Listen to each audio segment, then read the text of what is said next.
Voir ensemble la parole de Dieu, nous allons laisser l'Esprit de Dieu aussi nous conduire, nous diriger. Le thème de mon message ce matin, c'est vaincre le doute pour faire avancer le royaume de Dieu. Vaincre le doute pour faire avancer le royaume de doute. Nous verrons dans un premier temps craindre et le doute. Craindre le doute. Le doute est un géant qui veut bloquer la route. Je pense que vous êtes au courant. Le doute est un redoutable obstacle à l'avancement du royaume de Dieu. Le doute est un géant qui bloque la route. Et nous voyons dans la parole de Dieu à plusieurs reprises où le doute a bloqué des personnes, a bloqué des hommes et des femmes, a bloqué même des hommes de Dieu, a bloqué des servantes de l'Éternel et les ont empêchés d'aller dans ce que Dieu avait préparé. Le doute, c'est véritablement un obstacle. Et c'est pourquoi ce matin, j'aimerais décortiquer un petit peu la parole de Dieu et voir ensemble, si nous sommes vainqueurs, nous serons victorieux, mais nous pourrons aller de l'avant et le royaume de Dieu va avancer. L'objectif, c'est que le royaume de Dieu avance. L'objectif, c'est que le royaume de Dieu se développe. L'objectif, c'est que des âmes soient sauvées.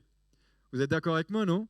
On veut que des âmes soient sauvées. On veut que des vies soient transformées. On veut que des familles entières connaissent la présence de Dieu, connaissent qui est véritablement Jésus, le message de l'Évangile, ce que Jésus a fait pour l'humanité. J'aimerais, dans un premier temps, prendre un passage des Écritures que vous connaissez par cœur. Pour certains, vous l'avez lu et relu, vous l'avez entendu à l'école du dimanche, vous avez beaucoup entendu cette histoire, et même ceux qui peut-être n'ont pas grandi entre deux pages de la Bible ont déjà entendu parler de Goliath. Tout le monde, plus ou moins, a entendu parler de Goliath. Est-ce que je peux avoir un tout petit peu plus de retour encore, s'il te plaît ? Tout le monde a entendu parler de Goliath. Tout le monde a entendu parler de ce jeune David, ce jeune roi, avant même d'être roi, ce jeune homme qui a confronté un Goliath qui s'était présenté devant toute l'armée d'Israël. Et dans 1 Samuel au chapitre 17, à partir du verset 45 à 51, nous allons lire plusieurs choses et plusieurs paroles qui vont être comme un fil conducteur tout au long de ce message. 1 Samuel, chapitre 17, versets 45 à 51. Il est dit, David dit aux Philistins, tu marches contre moi avec l'épée, la lance et le javelot. Je passe tout ce qui s'est produit avant. Comment son père l'a envoyé, pourquoi il s'est retrouvé sur le champ de bataille, comment il s'est retrouvé là, et pourquoi lui qui était jeune homme de 17 ans a pu se retrouver là alors que ses frères étaient des soldats, des guerriers. Comment se fait-il ? Je passe tout ça, vous pourrez lire à la maison, 1 Samuel chapitre 17. Mais voilà ce qu'il va dire, lorsque ce Goliath se présentait, ce géant se présentait tous les jours, pendant 40 jours pour intimider l'armée d'Israël. David, qui était un homme rempli du Saint-Esprit, un jeune homme rempli du Saint-Esprit, un poète, un musicien, un homme de Dieu, un homme qui n'était pas habitué au combat, mais qui avait appris à défendre le troupeau qui était sous sa responsabilité. Et lorsque le Philistin a commencé à lancer un défi à l'armée d'Israël, lui a dit « Je ne peux pas permettre que mon Dieu soit insulté par cet homme-là ».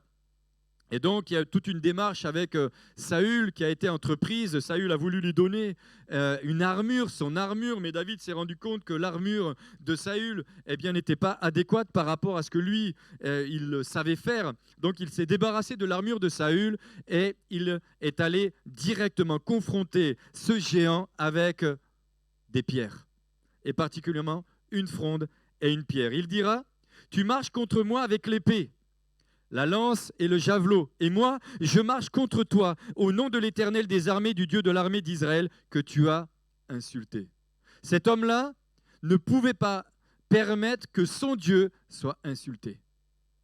Et voilà ces paroles de foi qu'il va prononcer, ou j'ai envie de dire des paroles prophétiques qu'il va prononcer sur ce Goliath. Il dira, « Aujourd'hui, l'Éternel te livre entre mes mains. » Pas entre les mains de l'armée d'Israël, mais entre mes mains. C'est l'Éternel qui te livre entre mes mains. Je t'abattrai et je te couperai la tête. On voit un homme qui ne se laisse pas du tout intimider par le doute. Il n'a pas peur de cet homme, il n'a pas peur de ce géant, il n'a pas peur de ce Goliath, il n'a pas peur que ce Goliath soit un soldat qui avait l'habitude de confronter et de se battre. Lui, il était ferme et j'ai envie de dire, il était droit dans ses baskets. Il savait qui il était, et il savait qui il était en Dieu, et je dirais, il savait qui il était en Christ. Je t'abattrai, je te couperai la tête. Aujourd'hui, je donnerai les cadavres aux camps des Philistins, aux oiseaux du ciel et aux animaux de la terre. Et toute la terre saura qu'Israël a un Dieu. Et toute la terre, pas simplement cette armée, mais toute la terre saura qu'Israël a un Dieu. J'aime la démarche de David. J'aime la démarche de David par rapport à ce Goliath. Et je crois qu'aujourd'hui, nous aussi, nous devons apprendre, face aux Goliaths que nous rencontrons, nous devons apprendre à être des vainqueurs. Je disais dans mon dernier message avant de partir à Madagascar que nous sommes des bénis de Dieu. Nous sommes bénis de Dieu. Nous avons été bénis. Nous sommes bénis. La bénédiction de l'Éternel est sur nous. La bénédiction de Dieu est sur nous. Et lui, il est ferme, il est inébranlable. Et toute cette multitude saura que ce n'est ni par l'épée, ni par la lance que l'Éternel sauve. C'est ni par l'épée, ni par la lance. Il connaissait aussi ses faiblesses, il connaissait ses limites, mais il savait que celui qui était avec lui ne pouvait pas ne pas lui permettre d'être vainqueur. C'était impossible. Le doute t'amènera dans la crainte, dans la peur. Il t'empêchera d'avancer. Il t'empêchera d'être vainqueur, alors que être vainqueur te permettra d'avancer et de continuer ta route. Quels que soient les obstacles, quelles que soient les difficultés, quelles que soient les luttes et les combats que tu peux rencontrer, quel que soit ce qui se présentera sur ta route. Et il dira, car la victoire appartient à l'Éternel. Nous sommes bénis de Dieu, nous avons été bénis de toute bénédiction spirituelle dans les lieux célestes. Éphésiens chapitre 1, verset 3, et vous pourrez lire la suite. Nous, il le savait, nous sommes déjà bénis. Nous avons déjà la victoire. Et David savait qu'avant même de rencontrer le Goliath sur le champ de bataille, il avait déjà la victoire. De temps en temps, vous pouvez dire Amen. Car la victoire appartient à l'Éternel. Et il vous livre entre nos mains. Et là, après, il va plus loin. Il vous livre, pas simplement toi, mais aussi toute l'armée des Philistins qui nous empêche d'aller de l'avant. Qui nous empêche, qui veut nous confronter. Aussitôt que le Philistin se mit en mouvement pour marcher devant David, David courut sur le champ de bataille à la rencontre du Philistin. Il mit la main dans sa gibecière. Je passe les détails, il y aurait beaucoup de choses à dire, mais je veux avancer. Il y prit une pierre et la lança avec sa fronde. Il frappa le Philistin au front et la pierre s'enfonça dans le front du Philistin qui tomba le visage contre terre. Imaginons la scène. Il prend une pierre. Il la met dans sa fronde. Déjà, il faut avoir du courage pour prendre une pierre, se dire je vais aller confronter un gars qui avec c'est un armée, il faisait entre 2,75 m et 3,75 m, et lui, David, faisait 1,75 m, donc c'était quand même pas n'importe qui qu'il avait en face. Il lui court après, sans épée, mais il sait pertinemment que la pierre qu'il va lui lancer va lui être fatale. Parce qu'il n'avait pas de doute. Parce qu'il n'était pas animé du doute. Parce qu'il n'était pas animé de la crainte ni de la peur. Il était animé de cet esprit de Dieu qui rend fort. Et Paul dira à Timothée, ce n'est pas un esprit de timidité que tu as reçu, mais un esprit de force, d'amour et de sagesse. Un esprit de force, d'amour et de sagesse. Et ce matin, vous n'avez pas reçu un esprit de timidité, mais vous avez et nous avons reçu un esprit de force, d'amour et de sagesse. Et quels que soient les Goliaths qui peuvent être devant nous, rien ne doit nous empêcher de poursuivre la route. Rien.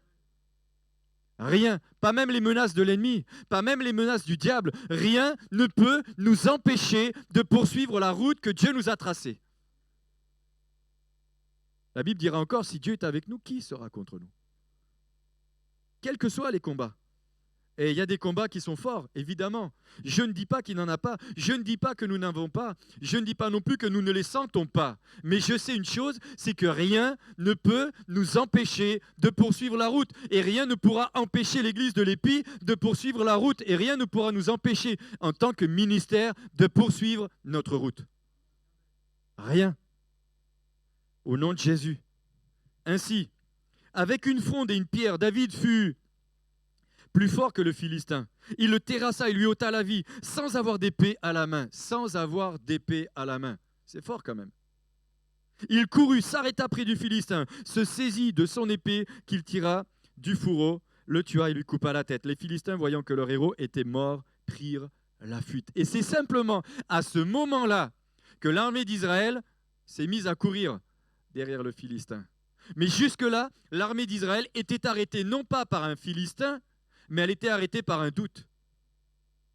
Elle était arrêtée par le doute. Vaincre le doute pour poursuivre la route. Je peux le redire? Vaincre le doute pour poursuivre la route. Si tu veux poursuivre la route, détruis le doute. Si tu veux poursuivre ta route, détruis le doute. J'aime cette phrase que quelqu'un a dit un jour et puis que c'est venu jusqu'à mes oreilles. Il est très redoutable de douter de ses doutes. Il est très redoutable de douter de ses doutes. Le doute, c'est quelque chose de terrible. Vaincre le doute, 2 mots, vaincre et doute. On va vite, rapidement voir cette église de l'Apocalypse, où il est parlé à celui qui vaincra.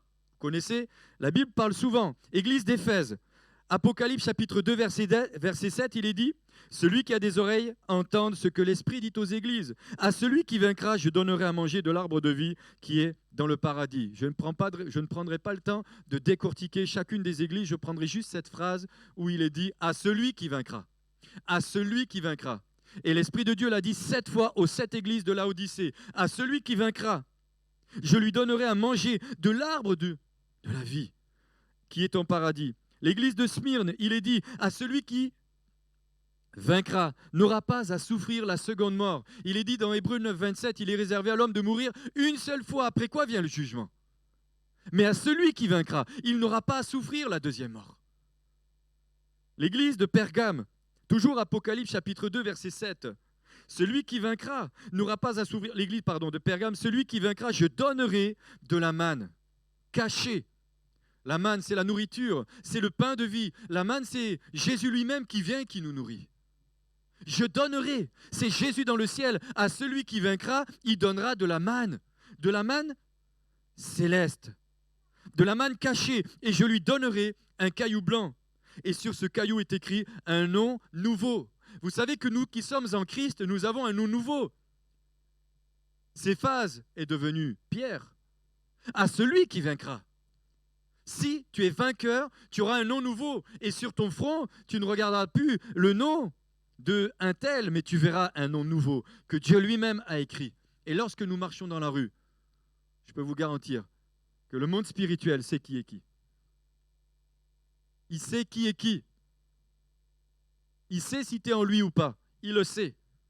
À l'église de Thyatire, il est dit, à celui qui vaincra, qui gardera jusqu'à la fin mes œuvres, je donnerai autorité sur les nations. Je donnerai autorité sur les nations. C'est Dieu lui-même qui parle. C'est Jésus lui-même qui dit, je donnerai autorité sur les nations. Mais l'autorité est donnée à celui qui vainc, à celui qui est vainqueur. Pas à celui qui rebrousse chemin à cause du combat, à cause des luttes, à cause des difficultés. Quand David a vu le Goliath, il a dit, je ne peux pas supporter que l'armée de l'Éternel soit insultée de cette manière. Je trouve que parfois, nous permettons trop d'insultes. Nous permettons trop d'insultes. Nos oreilles entendent trop de choses. Parfois même certains sketchs à la télévision où des hommes prennent plaisir à insulter Dieu et nous rigolons.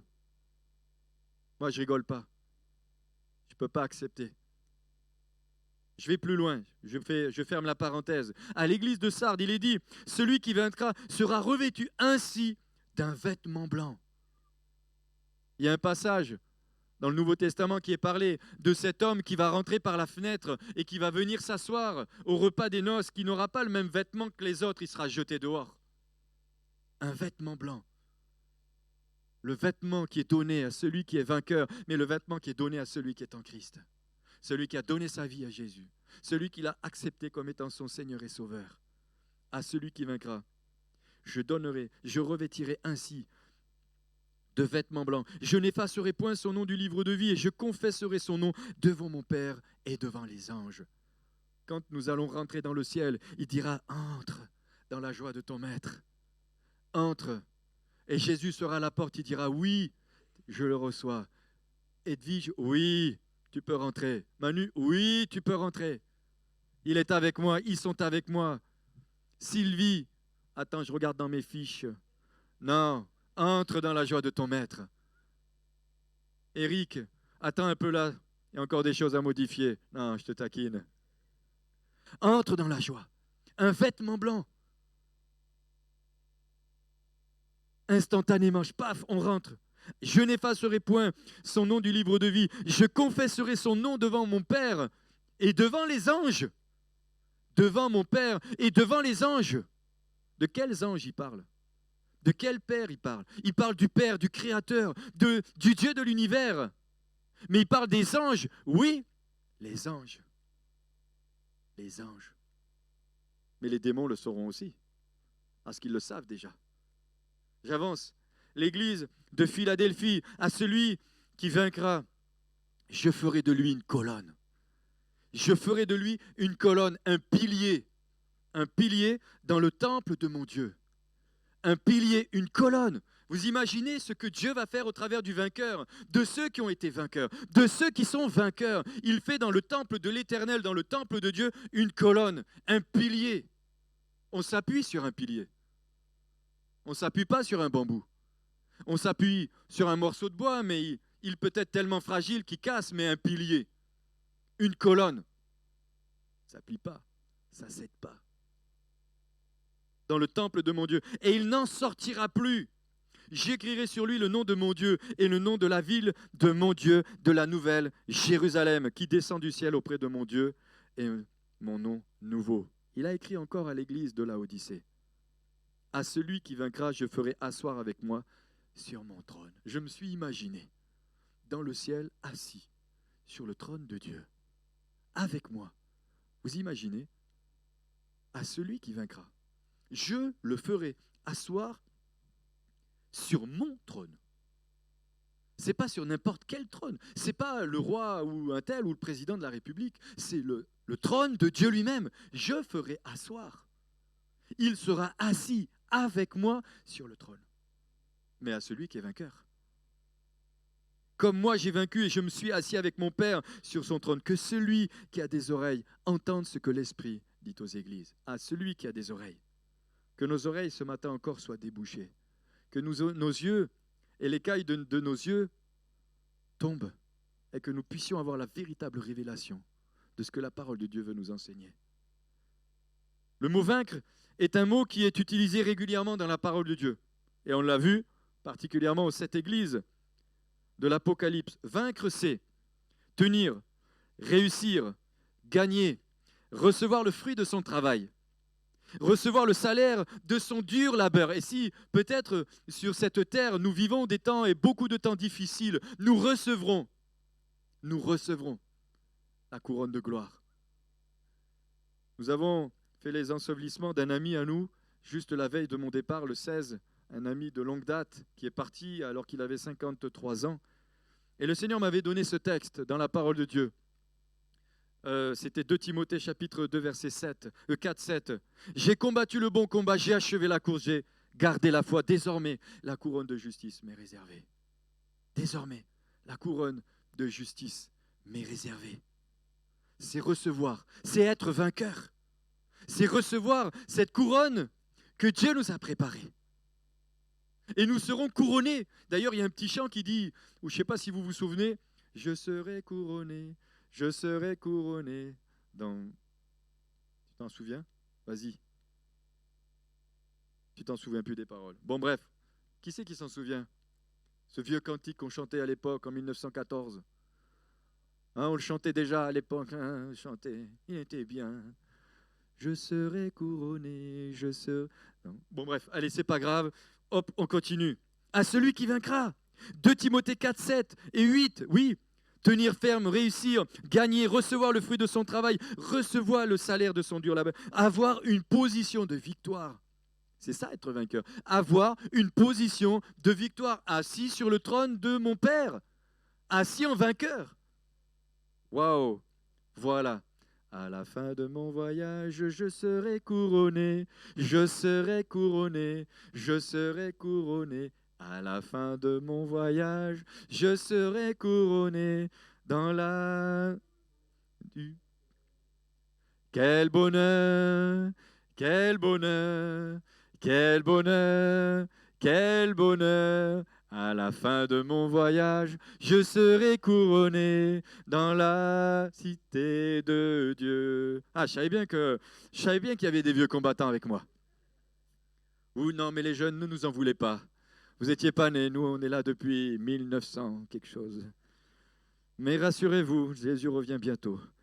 Recevoir le salaire de son dur labeur, avoir une position de victoire, avoir une position de foi, remporter la victoire, ne rien lâcher, courir vers le but. Courir, j'ai combattu le bon combat. Et le Seigneur me montrait que cet ami, il a combattu le bon combat. Il a simplement achevé la course, mais il a gardé la foi. Maintenant, il est couronné. Il est couronné. Et je crois que même ceci est couronné. Je le crois. Ils ont achevé la course. Philippiens chapitre 3, versets 13 à 14. Frères, je ne pense pas l'avoir saisi, mais je fais une chose, oubliant ce qui est en arrière et me portant vers ce qui est en avant. Je cours vers le but pour remporter le prix de la vocation céleste de Dieu en Jésus-Christ. Vaincre, c'est tenir ferme face à la pression du doute et de la peur. Vaincre, c'est tenir ferme face à la pression du doute et de la peur. Le doute vient comme une pression, car souvent, le doute est alimenté par la peur. Souvent, le doute est alimenté par la peur. Le peuple d'Israël était alimenté par le doute et la peur. Ils avaient peur du Goliath. Ils avaient peur de le confronter. Même Saül, le grand Saül, tout Saül qu'il était, avec toute l'armure qu'il avait, il avait peur. David, peut-être insouciant, peut-être jeune, mais insouciant, mais surtout vainqueur, animé d'une position de foi, d'une position de vainqueur intérieur. Il savait qui était son Dieu et ce que Dieu allait faire. Vaincre, c'est tenir ferme face à la pression du doute. C'est car souvent le doute est alimenté de la peur. La peur est un facteur majeur de blocage du développement du royaume de Dieu. Oui, c'est un blocage majeur. La peur de réussir, mais pourtant la Bible dit si Dieu est avec nous. La peur de ne pas réussir, pardon. La peur d'être abandonné. Combien certains l'ont déjà pensé. Vous savez, moi je prie ces derniers temps pour que Dieu nous parle et nous montre réellement si nous ne devons pas changer d'endroit. Est-ce que Dieu n'est pas en train de vouloir que nous changions d'endroit? Moi je me dis, la salle est remplie. Mais si on veut être plus, peut-être qu'il faut qu'on avance encore. J'entends tous vos enthousiasmes. Même si je suis le seul à être enthousiaste, on va y aller. Moi, je n'ai pas de doute. Parce que je sais ce que Dieu veut faire. Je n'ai pas de doute. N'empêche, la peur de se dire, ouais, mais si tu enclenches, est-ce que tu es sûr que les finances vont en venir? Est-ce que tu es sûr que... Mais là, tu ne fais plus rien. Mais là, tu n'avances plus. Mais par contre, si tu réfléchis, tu te dis, mais il y a une parole qui a été donnée il y a quelques années, alors qu'on était dans un local qui était beaucoup plus grand que celui-là, qui disait, mais ce local est bien trop petit.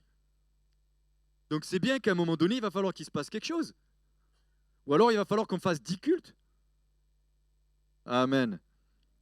Réfléchissons à ça. Hein? La Bible dira, si ton père et ta mère t'abandonnent, moi je ne t'abandonnerai pas. Ésaïe chapitre 49, verset 15, il est dit, une femme oublie-t-elle l'enfant qu'elle allait? N'a-t-elle pas pitié du fruit de ses entrailles quand elle l'oublierait? Moi, M-O-I, moi, c'est Dieu, je ne t'oublierai point.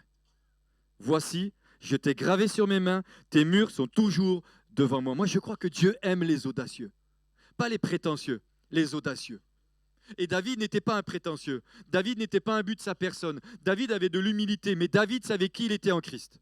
Il savait qui il était avec son Dieu. Et il savait surtout qui était son Dieu.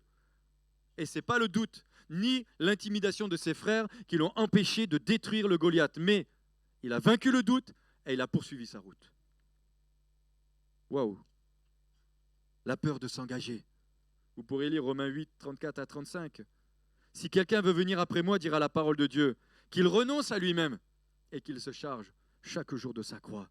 Matthieu chapitre 16, versets 24 et 25. Alors Jésus dit à ses disciples, si quelqu'un veut venir après moi, qu'il renonce à lui-même, qu'il se charge de sa croix et qu'il me suive. Car celui qui voudra sauver sa vie la perdra, mais celui qui la perdra à cause de moi. Il est dit, il la trouvera. Il n'est pas dit, il la retrouvera. Il est dit, il la trouvera. Ce n'est pas le même mot. Ce n'est pas le même mot. Sommes-nous prêts? Sommes-nous prêts à détruire le doute pour poursuivre la route? Sommes-nous prêts à détruire ce qui veut bloquer notre route et notre chemin?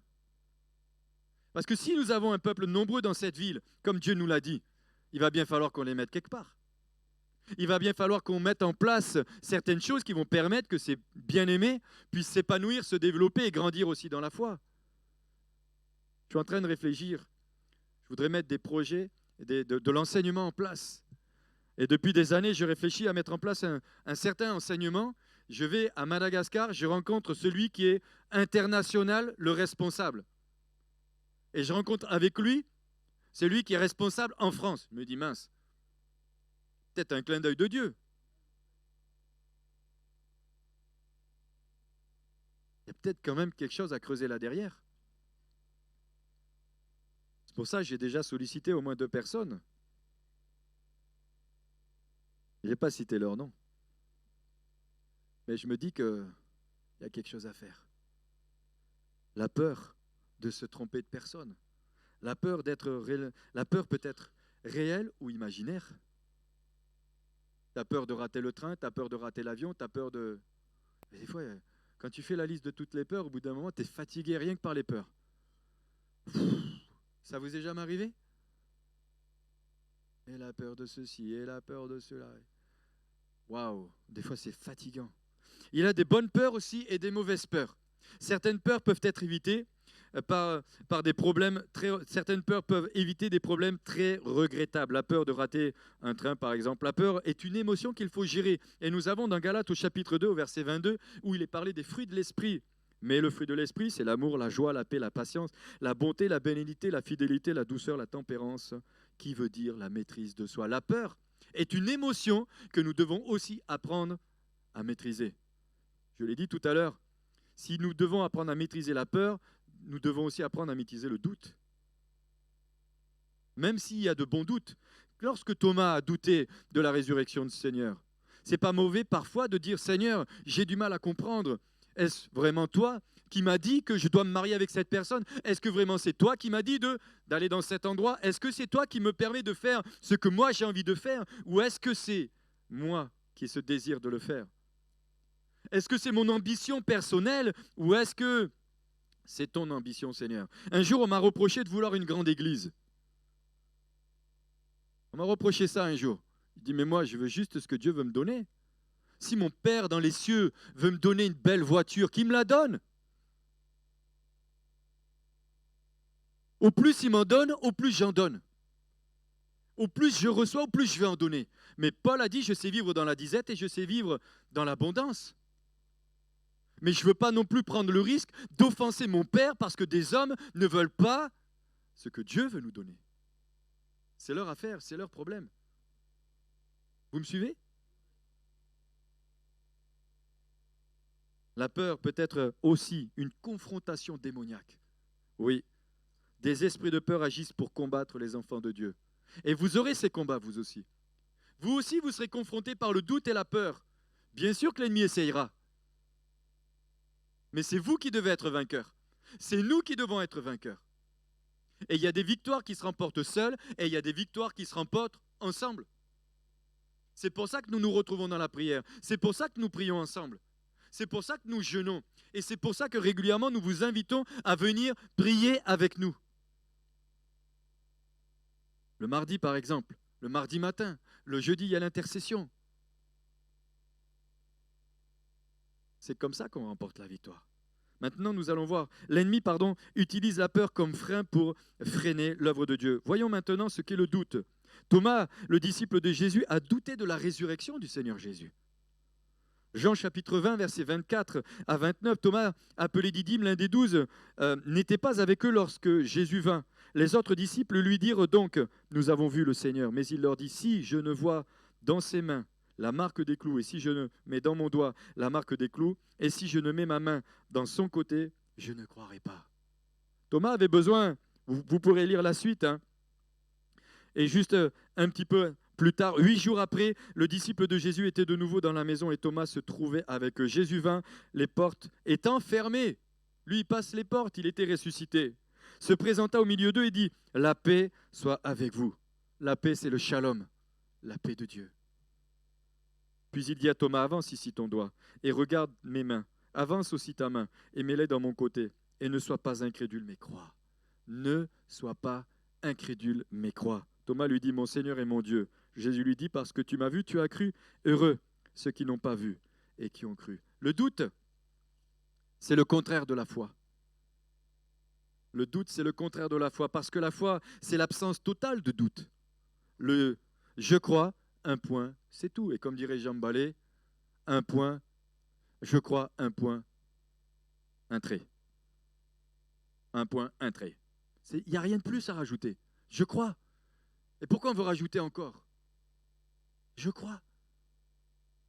Le doute, c'est le trouble, l'instabilité, l'inconstance, la confusion, l'incrédulité. Le doute, c'est le handicap de la foi. Le doute, c'est le handicap de la foi.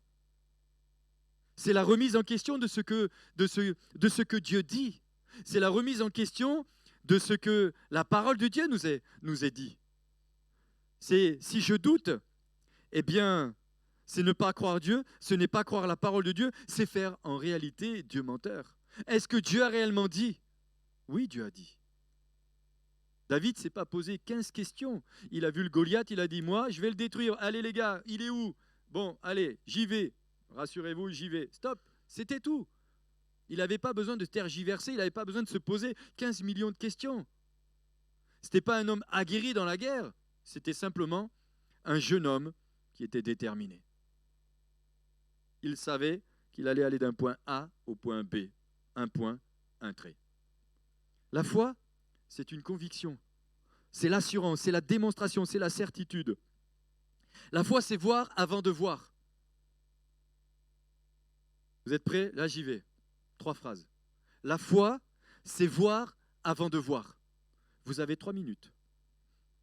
La foi, c'est voir avant de voir. C'est ça la véritable foi.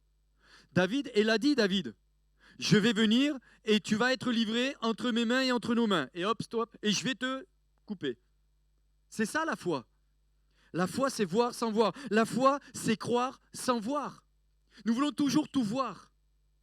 Nous voulons toujours que Dieu nous montre tout. C'est comme si nous voulons, nous, regarder un film, et nous sommes les premiers à regarder un film. Hein, si on connaît la fin du film, on ne le regarde pas. C'est pas vrai?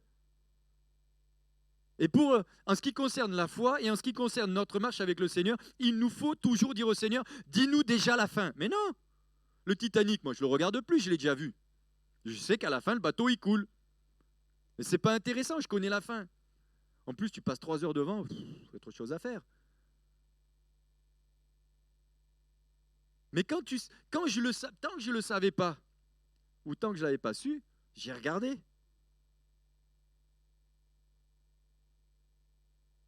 La foi, c'est croire sans voir. La foi, c'est voir les yeux fermés. C'est ça la foi. Fermez vos yeux et regardez ce que Dieu est en train de faire. La foi, c'est je ferme mes yeux et je vois. Et je suis en train de voir. Moi, je vois une grande église avec beaucoup de gens. J'ai entendu un tout petit amen. Oui, tu peux dire, je vois. Ce n'est pas mon imagination, mais je sais ce que Dieu m'a dit. Je sais ce qu'il m'a dit. Et je sais ce qu'il veut faire. Au-delà de ce que tu peux imaginer et penser. Je me rappellerai toujours quand j'ai repris cette assemblée, quand Dieu m'a dit, n'aie pas un regard trop petit de la ville de Bourgoin. J'ai une grande vision pour cette église. J'ai une grande vision. Ne limite pas ton Dieu. Ne le limite pas. La foi, c'est voir les yeux fermés. Hébreux 11:1, or la foi est une ferme assurance des choses qu'on espère, la démonstration de ce que l'on ne voit pas. Abraham, un homme de foi, qui est parti sans savoir aller où aller. Abraham. Alors vous allez me dire, tu parles de David, tu en as déjà parlé souvent, tu parles d'Abraham. Oui, mais j'ai l'impression parfois on est tellement dur de la feuille. On a tellement du mal qu'il vaut mieux prendre des images simples qu'on connaît bien. Oui, j'aurais pu vous parler de plein d'autres personnages, de Jacques, de Pierre.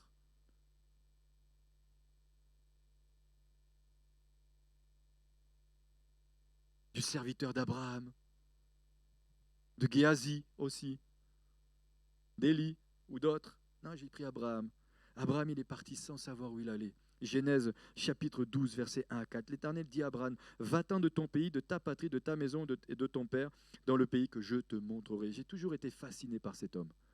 Le Seigneur lui dit, va-t'en, il fait ses bagages, il fait ses cartons et il ne sait pas où il va. Non mais, si ça nous arrivait, moi, ma propre femme me disait, Manu, t'es fada ou quoi? Comme on dit chez nous. T'es fada, quoi.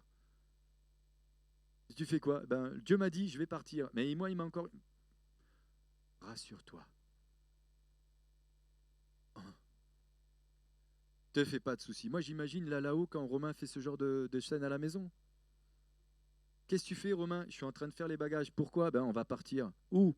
Ah, j'ai oublié. Ça reste entre nous, je sais. Mais on va bouger. Non, attends. Préparons-nous à de belles choses. Préparons-nous. Vous savez, ils font des travaux dehors. Qui dit qu'on va rester là?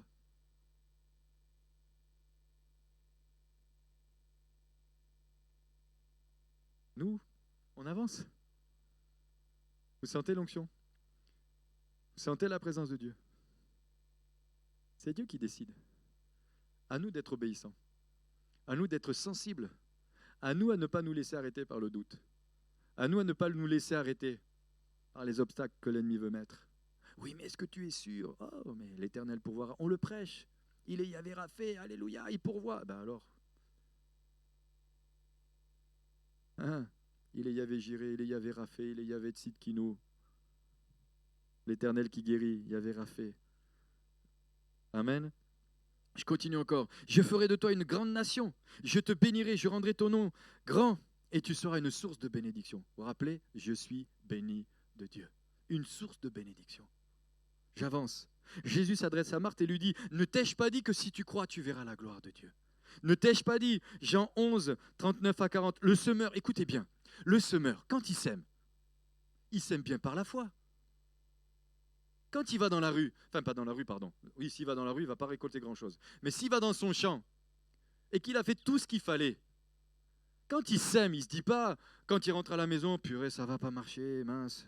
Oh zut alors, quel temps que j'ai perdu aujourd'hui. Non, il sème et il se dit, waouh chérie, tu vas voir cette année la récolte, elle va être extraordinaire. Mais oui, parce que quand il sème, il a la foi qu'il va pleuvoir ce qu'il faut, qu'il va y avoir le soleil qu'il faut et que Dieu va faire pousser. C'est tout.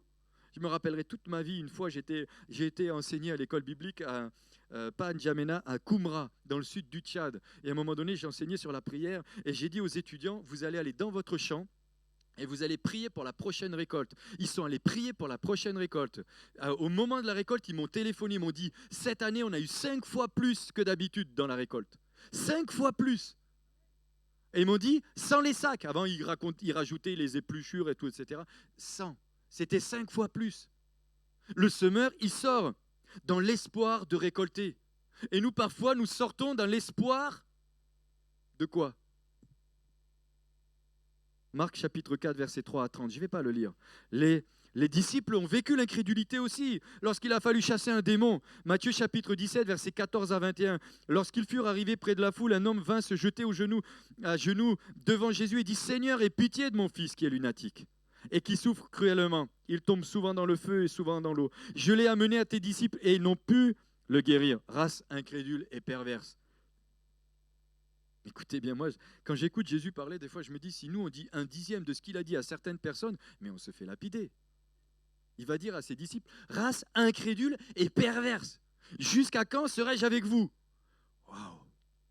Jésus, il ne mâchait pas ces mots. Hein. Et moi, je peux vous dire que nous, en tant que pasteurs, il faut qu'on fasse attention à tout ce qu'on dit. Hein. Il ne faut surtout pas se rater. Mais Jésus, et nous on dit, mais Jésus on l'aime tellement, il peut tout nous dire. C'est pas vrai? Il peut tout nous dire. Il avait tellement d'amour.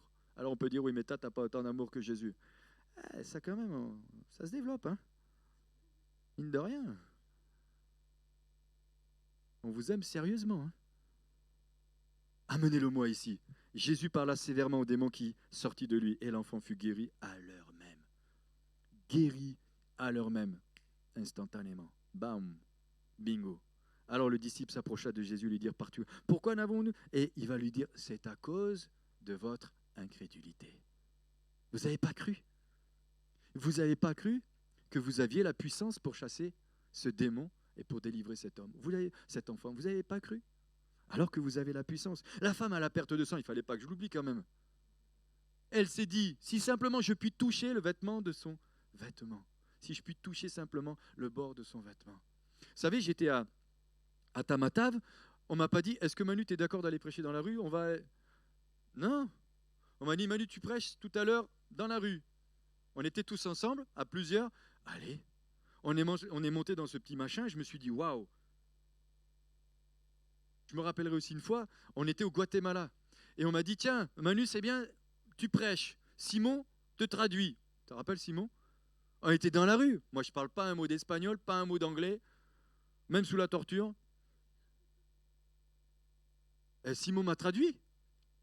Bon, à l'époque, il n'était pas aussi bon que maintenant, parce qu'avec Rosie, il a dû faire des progrès. Mais n'empêche que... Et on a annoncé l'évangile. Et là, on prêche l'évangile. On avait un interprète, on était enfumés en plus par la fumée qui venait. Et après, j'ai fait un appel. Les gens ont donné leur vie à Jésus. Et en plus, on a prié, on a imposé les mains. J'ai imposé les mains. Et les gens étaient là. Et on priait pour elle.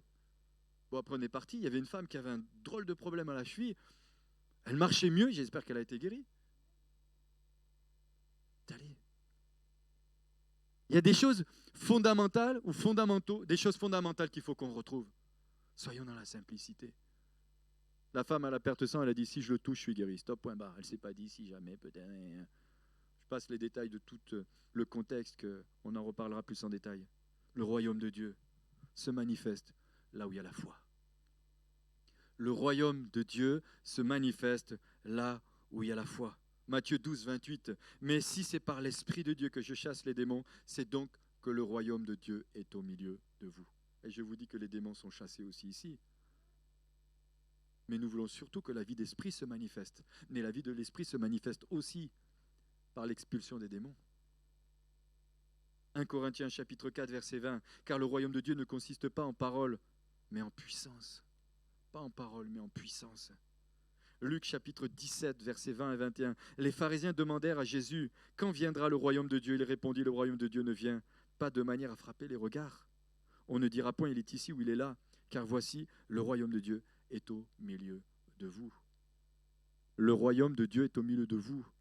Il y a des moments quand on prêche ou quand on prie ou quand on sent qu'il y a comme un vent qui est là. On sent même parfois c'est la chair de poule, c'est pas parce qu'il fait froid, c'est simplement parce que la vie de l'Esprit est ici. C'est tout. L'Esprit de Dieu est à l'œuvre. Il faut préparer avec foi le retour de Jésus-Christ. Matthieu 3,3, Jean est celui qui avait été annoncé par Ésaïe le prophète lorsqu'il dit « C'est ici la voix de celui qui crie dans le désert. Préparez le chemin du Seigneur et aplanissez ses sentiers. » J'inviterai les musiciens à me rejoindre rapidement, si vous voulez, venir. Il faut prêcher avec foi le royaume de Dieu. Si les musiciens peuvent me rejoindre rapidement. Il faut prêcher le royaume de Dieu avec foi. Amen. Est-ce que tu peux te mettre au piano, s'il te plaît? Actes chapitre 8, verset 12. Mais quand ils crurent à Philippe, ils leur annoncèrent la bonne nouvelle du royaume de Dieu et du nom de Jésus-Christ. Hommes et femmes se firent baptiser. Les disciples n'étaient pas centrés sur eux-mêmes. Leur seul désir, c'est que la puissance de Dieu se manifeste. Leur seul désir, c'était que le message de l'Évangile soit annoncé. Leur seul désir, c'était que la parole de Dieu soit prêchée. J'ai pris plaisir à prêcher l'Évangile. Et c'était un petit peu incroyable parce que les gens passaient, les gens les arrêtaient. J'ai des photos où je vois Jean, il allait carrément chercher les gens pour les amener, pour qu'ils puissent entendre la parole de Dieu. Les gens étaient en face, les gens étaient sur les côtés. En plus, ils ont pris une sono. On était carrément sur la place du marché. Moi, je ne connaissais personne. Même l'interprète, je ne le connaissais pas. On a annoncé l'Évangile. On a prêché la bonne nouvelle. On a prêché Jésus. Et je peux vous dire, j'ai peut-être pas vu grand-chose, mais une chose est sûre, c'est que le message ne retourne jamais à Dieu sans avoir produit son effet. Le royaume de Dieu doit avancer.